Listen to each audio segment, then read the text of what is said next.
I am 75 years old, and on the day of my grandson's wedding, I vanished. One moment, they thought I was there. The dependable old man who would stand quietly in the corner, smile politely, and do whatever job they dumped on me. The next moment, I was gone, leaving behind a silence heavier than any accusation. Do you know what it feels like to be treated as invisible in your own family?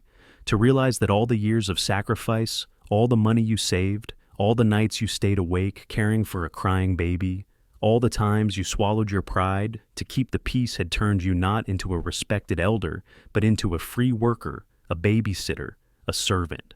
That is the moment I lived, and that is the moment I decided that silence could be louder than shouting, that absence could wound more than presence. You might think, how could an old man like me ruin an entire wedding without lifting a finger? How could someone my age with white hair, shaky hands, and a reputation for being too soft possibly bring 150 guests to chaos? You will understand soon. But let me tell you this. First, they underestimated me. They forgot that men like me, men who survived wars of the heart, wars of family, wars of survival, carry more than wrinkles in their skin. We carry strategies carved by years of being ignored. We carry the kind of patience that can outlast any storm. And sometimes that patience explodes in one silent act. On the morning of the wedding, my son thought I was at home, ironing my suit, rehearsing a speech, maybe practicing a smile for the photos. He thought I would show up, play my role, and quietly fade into the background, like I always did. He was wrong. By the time the first guests began to arrive, I was already gone, hours away, unreachable. My phone vibrating endlessly in the pocket of a jacket I had carefully folded and left on my chair at home. That phone never rang for me that day, not in my world. It screamed only for them, each unanswered call echoing into panic. Imagine their faces when the buffet I had promised was nowhere to be found. Imagine the children, 15 of them, running wild in expensive suits and delicate dresses, parents' fuming voices rising, asking who was supposed to be in charge. Imagine Tiffany, the new bride with her mascara bleeding down her face, whispering accusations between sobs. Where is he? He promised he ruined everything they had expected me to bend, to give in, to serve. Instead, I gave them silence. And here's the cruelest part. They could not tell the guests the truth. Could Marcus, my son, really stand up in front of everyone and admit my father was supposed to be our free babysitter and caterer, but he disappeared? No. He had to invent excuses, scramble cover up, while the reality devoured him from within. People ask me, why did you do it this way? Why not just refuse? Why not say no from the beginning? The answer is simple, because they never asked. They assumed. They plotted. They whispered about me behind closed doors, laughing, dismissing me as the old man who will do it for free. They treated my willingness to love as weakness. And so, I turned that weakness into the sharpest blade I had. Do you believe silence can cut deeper than shouting? Comment 1, if you know exactly what I mean. Like this story if you still believe silence is powerless. But keep listening. Because the silence I chose was not an accident. It was a weapon sharpened by months of betrayal, ready to strike on the day they thought they could use me most. They thought I was weak. They thought I was a fool. They thought I was past my prime, too old to matter. They never imagined I was writing a new will, a new plan, a new legacy that would shake them to their knees. And that wedding day, when the cake collapsed, when the children screamed, when the buffet vanished, when the photographs were ruined, when the whispers turned to rumors and the rumors turned to shame, they realized the truth. The old man they mocked was the only man holding the family together. This is not just a story about revenge. It is a story about dignity, about the line between love and exploitation, about how far one man can be pushed before he says no. And I said no. Not with anger, not with violence, but with absence. My empty chair was louder than 1,000 speeches. My missing hands were heavier than any blessing. My silence was the one sound they could not escape. People often look at me now and only see an old man, 75, shoulders bent, hair thinned to silver, voice softened by time. But they forget that behind this face is a history, a lifetime carved by sacrifice and by love. To understand why I vanished on that wedding day, you need to understand what came before, the years when I gave everything I had for my family, believing that loyalty would be returned, with loyalty that love would be answered with respect. I was 25 when I married the only woman I ever loved. Her name was Margaret. She had a laugh that could lift the weight of the world off my chest. Together, we built a home, brick by brick, not just with money, but with sweat, with late nights patching leaks, with early mornings cooking breakfast before work. We didn't have much, but what we had was real. When our son Marcus was born, I remember holding him in my arms and promising silently to his tiny, sleeping face, "As long as I am alive, you will never go without." That promise became the compass of my life. Life was not easy. Margaret passed away far too young. Cancer came like a thief in the night, and I became both father and mother to Marcus before he was even out of high school. Do you know what it feels like to bury the love of your life and still have to stand strong because a young boy is watching you, needing you to be unshakable? I learned how to iron shirts, how to braid hair for school, plays how to cook meals that reminded him of his mother's touch. I worked double shifts at the factory, hands blistered, back aching, but I never let him see the weight. To him, I was just dad, and that was enough. I remember birthdays where the cake came from a box mix, but his smile made it taste like the most expensive dessert in the world. I remember scraping coins together to buy him his first bicycle. I remember sitting in the bleachers cheering until my voice broke, even when my lungs burned from years of dust and smoke at the plant. Everything I did, every sacrifice, every missed chance for myself I did, so Marcus could have more. When he grew older, went to college, and then to work, I thought my purpose had been fulfilled. I thought finally I could rest knowing my boy had grown into a man. And when he met Tiffany, the woman he said he loved, I tried to welcome her, as I had welcomed Margaret once into my arms. I set aside my own doubts, my own loneliness, and opened my heart. I even told myself that perhaps Tiffany would give me back a piece of the family I had lost, a daughter figure who might treat me with kindness in my final years. So, when they announced their wedding, I said the words that changed everything. "Don't worry, I will take care of the buffet. I'll cover the decorations. It's my gift." It wasn't just money. It was months of planning, of making lists, of calculating costs down to the penny. It was nights I stayed up late testing recipes, remembering Margaret's handwriting in her old cookbooks, wanting to make the food worthy of the occasion. Do you see it now? I wasn't just offering food. I was offering my love, my blessing, my legacy. I sold old tools I no longer used. I cut back on the small comforts I had allowed myself in retirement, all to save up the $3,000 needed for the ingredients, the flowers, the details that would make the hall beautiful. Every dollar felt like a seed I was planting for Marcus's happiness. I pictured the guests arriving, marveling at the spread, Marcus smiling proudly and saying, "My father made this possible." That was the picture I carried in my heart. But what picture did they carry of me? Not the proud father, not the respected elder. No, in their minds I was the free babysitter, the unpaid worker, the old man with nothing better to do. They laughed behind my back, calling me convenient, disposable, cheap. They forgot the nights I sat by Marcus's bedside when he had a fever. They forgot the years I worked my body to the bone so he could have a future. They forgot that every dollar I was spending came from the same hands that had once carried him through storms. And that is why it cuts so deep, because betrayal doesn't come from strangers. It comes from the ones you trusted most. And when trust breaks, the fall is devastating. If you have ever given everything to someone only to realize they saw you as nothing, type 8 in the comments. Because I know I'm not the only one. I know there are others who carried families on their backs, who sacrificed dreams, who gave love without condition, only to be rewarded with disrespect. I am telling you all this not for pity, but for context. Because when I chose silence as my revenge, it wasn't born in a single day. It was born in decades of devotion, decades of trust, decades of giving. It was born in the quiet nights when I sat alone, missing my wife, telling myself at least my son appreciates me, and then hearing with my own ears that he and his bride saw me as nothing more than free labor. That was when my world tilted. That was when the picture shattered. That was when I decided the man they underestimated would be the man they would never forget.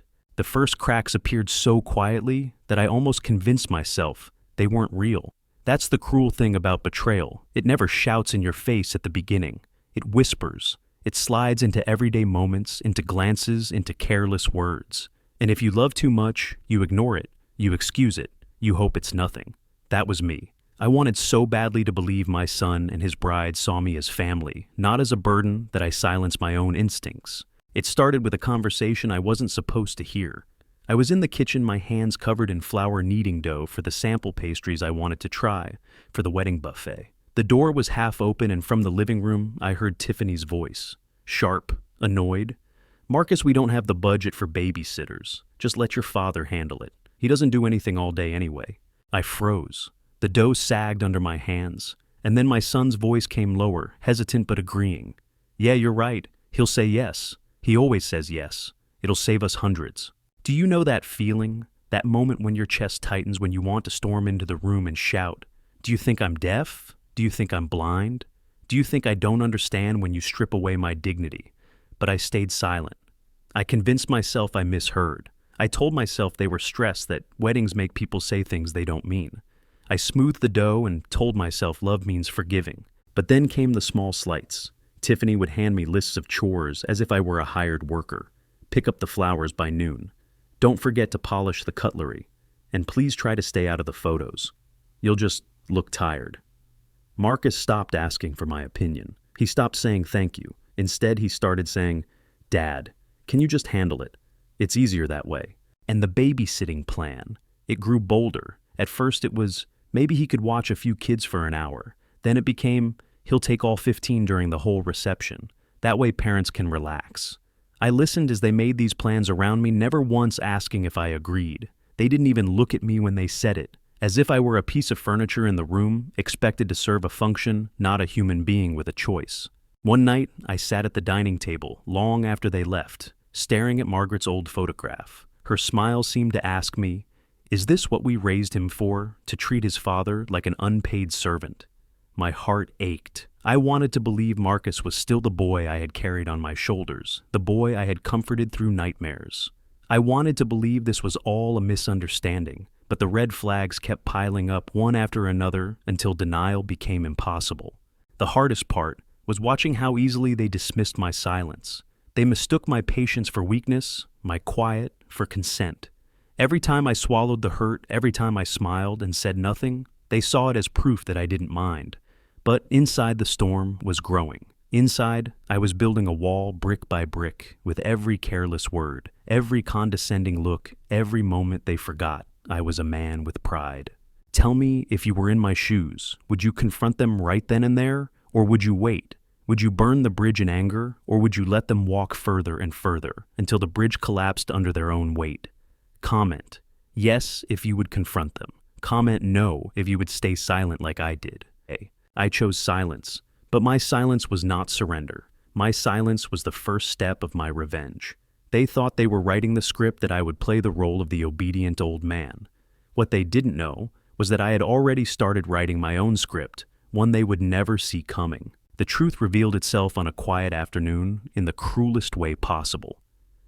I was in the garden, pruning the roses, Margaret's roses, when the voices drifted through the open patio door. Tiffany and her sister, Audrey.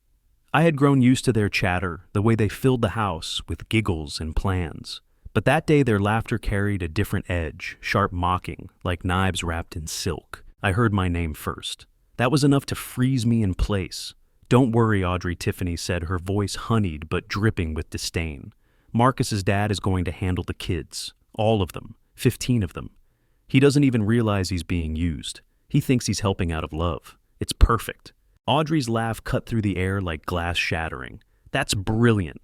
The old man babysits while you two enjoy your wedding like royalty.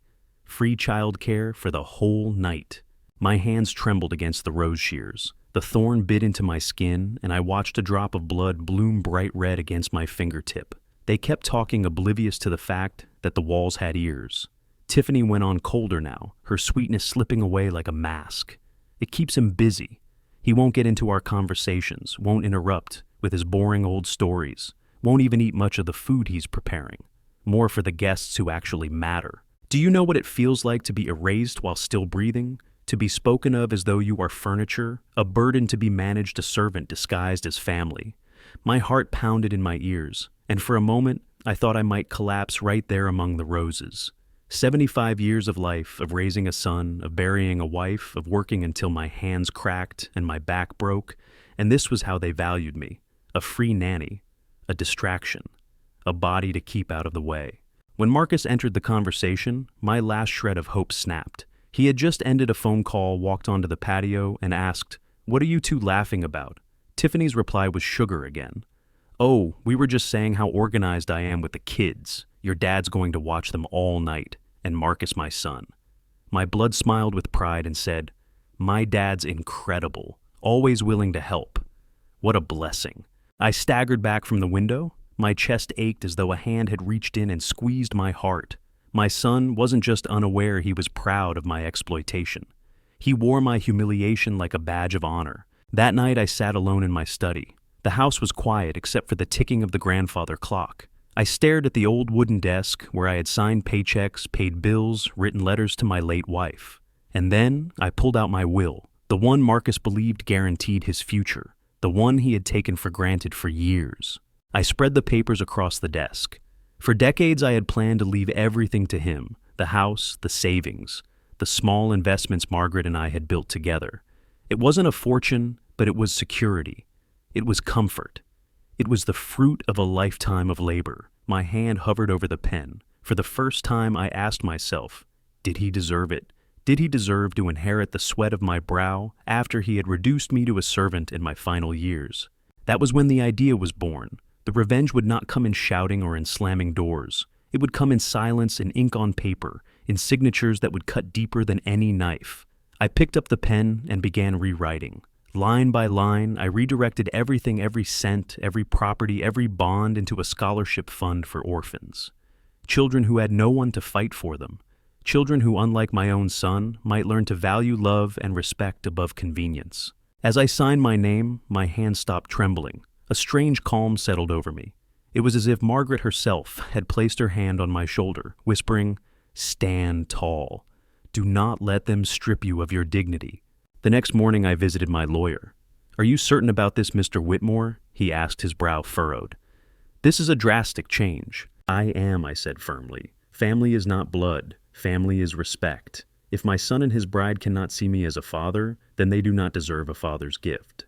He nodded slowly, recognizing the finality in my voice, and stamped the papers. The deed was done. From that moment, I moved like an actor on a stage. I smiled when Tiffany asked about the buffet. I nodded when Marcus bragged to relatives that his father would handle everything. I even pretended excitement when Tiffany chirped, "It'll be so fun having you with the kids all night." They mistook my calm for submission. They thought they had won, but in reality, I had already played my card. They just didn't know it yet. And here is where I turn to you, watching this, listening to me. If you discovered your family was plotting to use you like cheap labor, would you explode in fury right away? Or would you bide your time and strike when it hurt the most? Comment 8 if you would wait. Comment 0 if you would confront them immediately. I chose silence. I chose patience. Because the sweetest revenge is not noise. It is silence so loud, it drowns out the laughter of those who mocked you. They thought they had their plan sealed, but they had no idea that I had already written the ending of this story, and it was not the ending they expected. The days leading up to the wedding were a theater of false smiles and hidden daggers. On the surface, everything looked perfect. Tiffany bustled about like a queen issuing commands with that sugary voice she thought fooled me. Marcus walked around with his chest puffed out, bragging to anyone who would listen that his father was handling it all, that the wedding would be the talk of the town because of me. They never realized that beneath my quiet nods, beneath my calm demeanor, something had already shifted. Every phone call from relatives, every question about the buffet, every compliment about Tiffany's organization felt like salt in a wound. They praised her for a vision she hadn't earned, a dream built on my labor. They looked at me with admiration. But what they admired was not who I was, it was what I could do for them. And I let them. I smiled, I answered politely. I kept my voice soft and agreeable. They thought they were puppeteers, but every time I nodded, I was really cutting another string. One evening, Tiffany came over with a checklist the length of her arm. She laid it out on the dining table as if presenting blueprints for a kingdom. "Mr. Whitmore," she said sweetly, "just a few more things. Could you please pick up the champagne flutes, polish the silverware, and make sure the kids' play area is set up? Oh, and don't forget to bring games. We want them occupied all night. All night." The words echoed in my head like a drumbeat. 15 children, some barely out of diapers, others old enough to sneer at authority. All to be dumped in my lap while they danced, toasted, and posed for photographs. I pictured it be chasing toddlers, while the music thundered, while the buffet I had planned, paid for, and prepared, sat untouched by my own lips. They would sip wine and laugh while I knelt and spilled juice. "Of course, Tiffany," I replied with a smile that must have chilled her if she'd been paying attention. But she wasn't. She was already moving on to the next demand, the next little theft of my dignity. Marcus was no better. He came by later that night clapping me on the back as though I were his employee of the month. "Dad, you're a lifesaver. I don't know what I'd do without you. Seriously, Tiffany and I owe you big time." Owe me. What a strange way to describe it. He thought gratitude was enough to balance the scales. He didn't see that gratitude without respect is worthless. It's an empty coin tossed into a beggar's cup. I began to notice more. The way Tiffany spoke about me to her friends, calling me our secret weapon. The way Audrey smirked whenever she glanced in my direction, as if she knew the joke and I was the punchline. Even Marcus's tone shifted. He had stopped calling me Dad when discussing wedding tasks. Now I was him. He'll take care of it. He's got it covered, stripped of identity, reduced to utility. The weight of it pressed on me, but so did the fire of resolve. Because while they built their fantasy on my back, I was already dismantling it, brick by brick. Every vendor I had booked, every order I had placed, I canceled quietly, paying the fees without a word. The florist, the baker, the caterers all released. By the time the wedding day arrived, the grand buffet Tiffany and Marcus bragged about was nothing more than a ghost. And yet I continued to play my part. When Marcus called to check in, I reassured him. "Everything is perfect, son. You don't need to worry." When Tiffany gushed, "You're going to make this wedding unforgettable." I nodded and thought, you have no idea how unforgettable it will be. The closer we drew to the wedding, the heavier the tension became. My house filled with borrowed decorations and borrowed dreams. I packed a small suitcase and slid it quietly under my bed. Clothes, medications, a book, a bottle of Margaret's favorite cologne, my escape kit, my armor. On the eve of the wedding, Marcus called me late at night. His voice was warm, almost childlike. "Dad, I just want to say thank you. Tomorrow's going to be incredible, and it's all because of you." I swallowed the lump in my throat. How easy it would have been to forgive him in that moment, to believe he was still the boy who once held my hand on the walk to school. But forgiveness without change is surrender. And I would not surrender. "Get some rest, son," I told him. "Tomorrow will be exactly what it needs to be." He laughed oblivious. "Good night, Dad. Love you." I sat in the dark long after the call ended. Love! He still loved me, but love without respect is poison. It makes you drink gladly until you realize it's killing you from within. The next morning, dawn broke golden and clear. Birds sang outside my window as if the world itself celebrated. I rose, dressed in my coral suit. The one Margaret had always said made me look distinguished. I looked at myself in the mirror, and for the first time in years, I didn't see a tired old man. I saw a soldier ready for battle. Loretta, my old friend, arrived exactly as planned, her suitcase in hand, and a wicked grin on her face. "Are you ready, James?" she asked. "More than ready," I replied. "It's time they learn who they're dealing with." Together we left the house empty, but for a letter I had left on the kitchen table, my farewell note, my confession, and my verdict. Marcus would find it when it was too late to undo anything. And as the car pulled away, I imagined the scene unfolding later that day, guests arriving to an empty buffet, children running wild with no one to watch them, Tiffany's carefully painted smile cracking under the weight of panic, Marcus realizing that his father had been listening all along. The escalation had reached its peak. The stage was set. All that remained was the final act. Now, let me ask you, if you had the chance to teach your own family a lesson they would never forget, would you take it? Would you risk their anger to reclaim your dignity? Comment 9 if you would do what I did.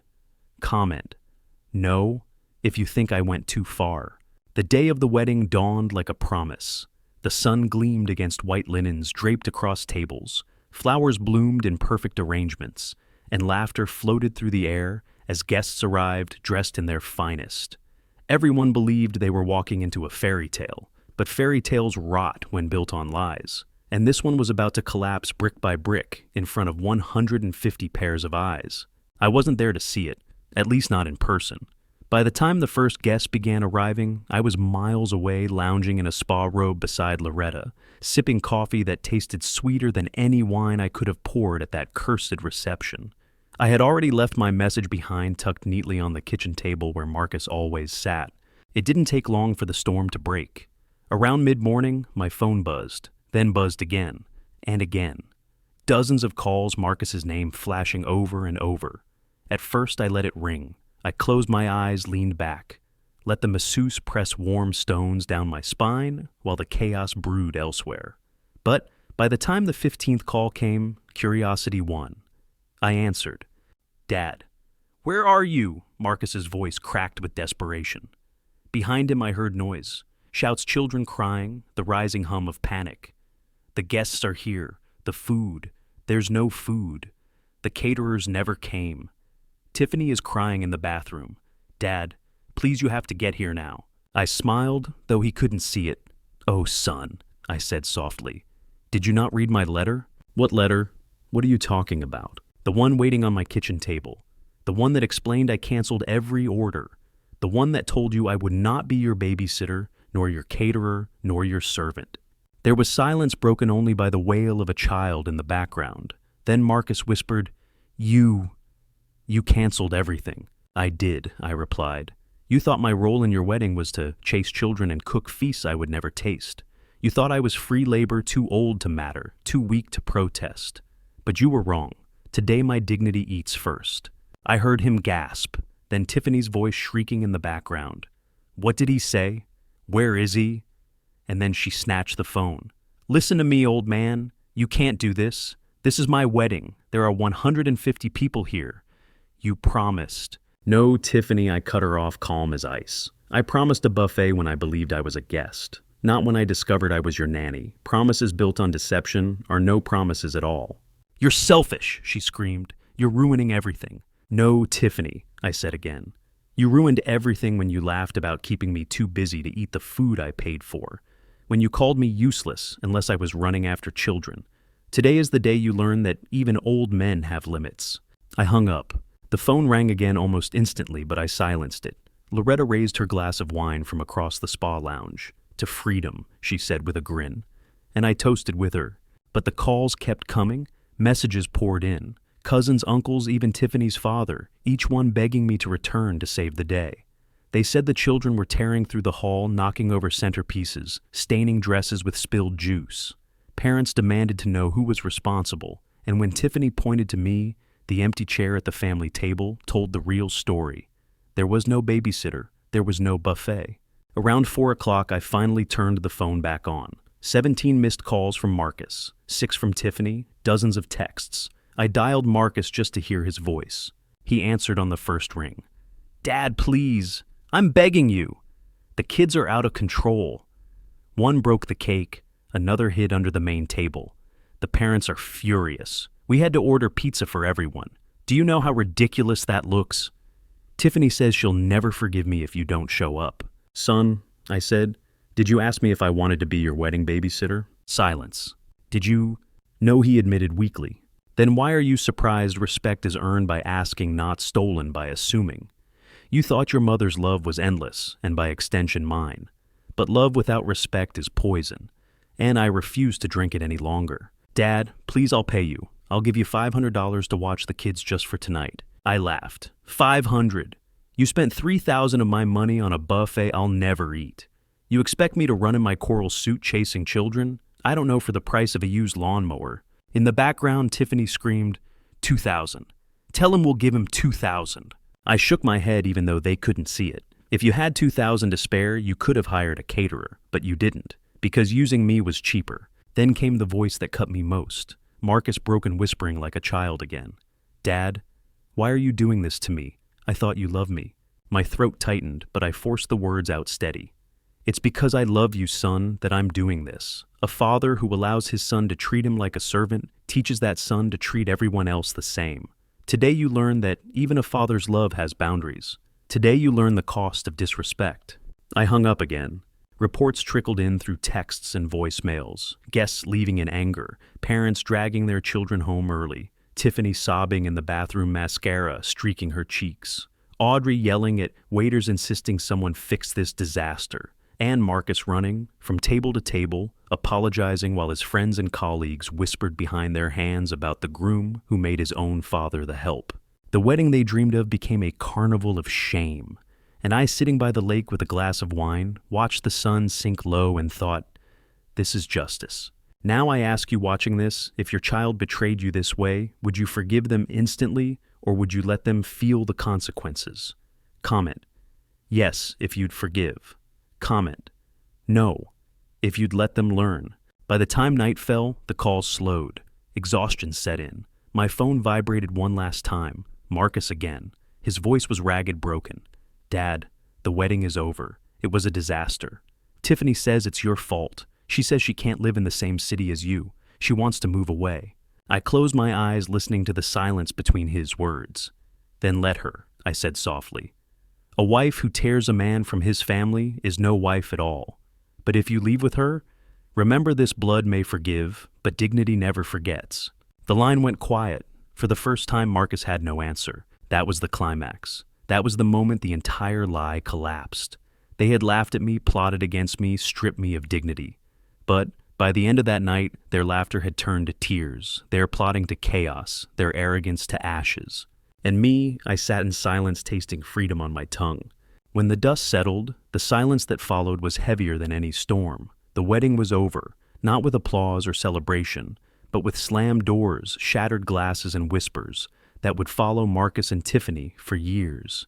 Guests carried home their anger like wedding favors, telling stories of the disaster, the crying bride, the children running wild, the pizza boxes stacked where a grand buffet should have been. A spectacle of shame. And I, the ghost at the center of it all, was nowhere to be found. I returned home the next morning long after the last car had left the reception hall. The house was still just as I had left it. On the kitchen table, my letter remained untouched, its truth now undeniable. I poured myself a cup of coffee, sat in Margaret's old chair, and waited. It didn't take long. The door slammed open and Marcus stumbled in his suit, wrinkled his tie, loose his eyes, bloodshot. He looked older than his 35 years, as if the weight of a lifetime had been forced onto his shoulders overnight. Tiffany didn't come with him. She had stayed behind, he muttered, still crying, still furious. He dropped into the chair across from me and buried his face in his hands. For a long moment, neither of us spoke. Then, in a voice that barely rose above a whisper, he said, "Why did you do it, Dad? Why did you humiliate me like that?" I studied him, my son, the boy I had carried, the man I had raised now broken before me. My heart ached, but my voice was steady. Because you humiliated me first. You reduced me to a servant. You planned my role without asking, without respect. You thought my love made me disposable. Last night was not my revenge. It was your reflection. I only showed you what you had already made me feel. He lifted his head, tears streaking his cheeks. I just wanted everything to be perfect. Perfect for whom, I asked sharply. For Tiffany.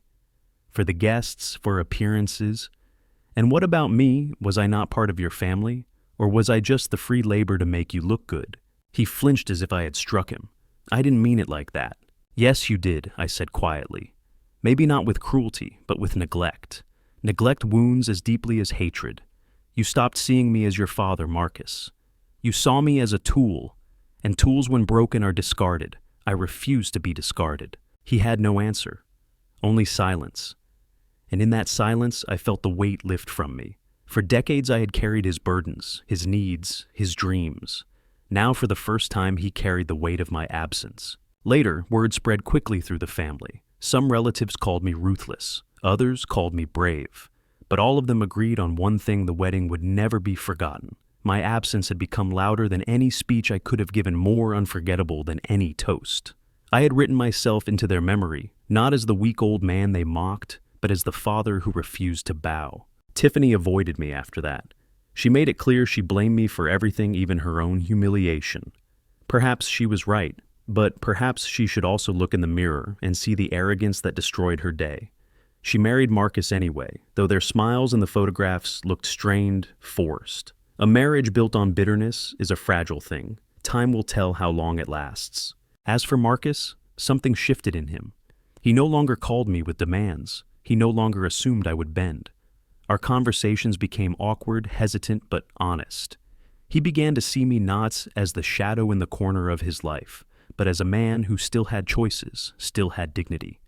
I don't know if we will ever repair fully what was broken, but I know this: he will never again mistake my silence for weakness. I sit here now confessing this story to you, not out of pride, not out of cruelty, but out of truth. At 75, I have nothing left to lose except my dignity, and that I will guard with my last breath. Let me tell you something I have learned in my long years. Family is not defined by blood alone. Family is respect. Family is gratitude. Family is remembering the hands that fed you, the heart that raised you, the sacrifices that shaped your life. Without those, blood is just water. I may be old, I may be frail, but I am not invisible, and I will not be used. That wedding was not the end of my story. It was the rebirth of my dignity. Now, I ask you listening to me, have you ever been taken for granted by the very people you sacrificed for? Have you ever been silenced, erased, treated as less than human? If yes, then you know why I did what I did. You know why silence in the right hands can be the loudest weapon of all. So here is my call to you. If you believe dignity matters more than dependency, if you believe even the weakest voice deserves respect, comment the word silent. Let me see how many of you understand that sometimes the quietest revenge is the one that echoes the longest. Because I am 75 years old, and I may be nearing the end of my story, but as long as I draw breath, I will not live as anyone's servant. I will live as a man, and I will leave this world not with bitterness, but with the peace of knowing I reclaimed what was mine all along, my dignity.